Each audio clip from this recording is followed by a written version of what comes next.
Moving on, the federal government has reiterated its commitment in creating a more enabling environment that will encourage public-private partnership for infrastructural investment. The Secretary to the Government of the Federation, Boss Mustafa, disclosed this at the opening of the 2022 African Public-Private Partnership Network Investment Summit in Abuja on Monday. Mustafa said public-private partnership had become more than necessary in the face of dwindling economic fortunes of most African countries. Daniel Okonje filed in this report.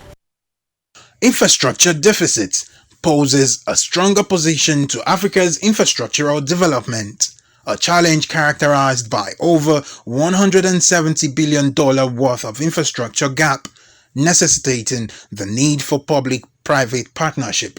At the AP3 Network Investment Summit 2022, themed Financing Africa's Public-Private Partnership through PPP, the Secretary to the Government of the Federation, Boss Mustafa, said African leaders have relied much on policies from Public-Private Partnership (PPP) network across Africa in deepening infrastructural development.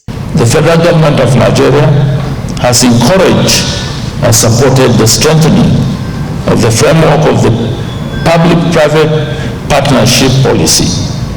To take full advantage of this investment summit, to attract more willing and capable private investors to invest in infrastructure development in Nigeria through PPP by creating an enabling environment through appropriate legislation.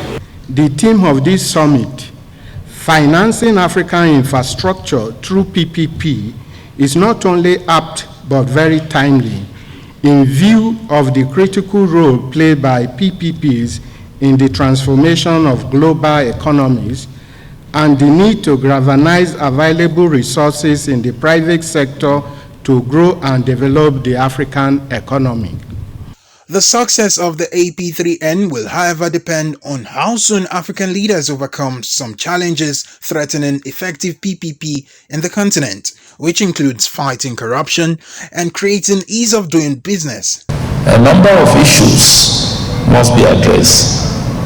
There is definitely the need to create a welcoming and enabling environment for the businesses to thrive, improving governance, fighting corruption, simplifying regulations, and promoting competition.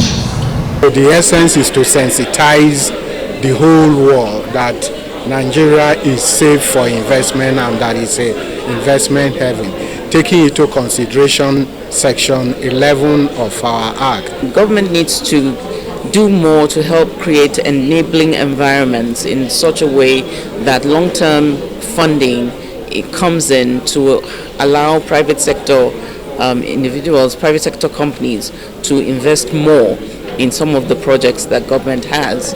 Experts have suggested that a public-private partnership will bridge the infrastructural deficit, as relying on annual budgets cannot solve the infrastructural development needs of the continent. From Abuja, Daniel Okonji, Silverbird News 24.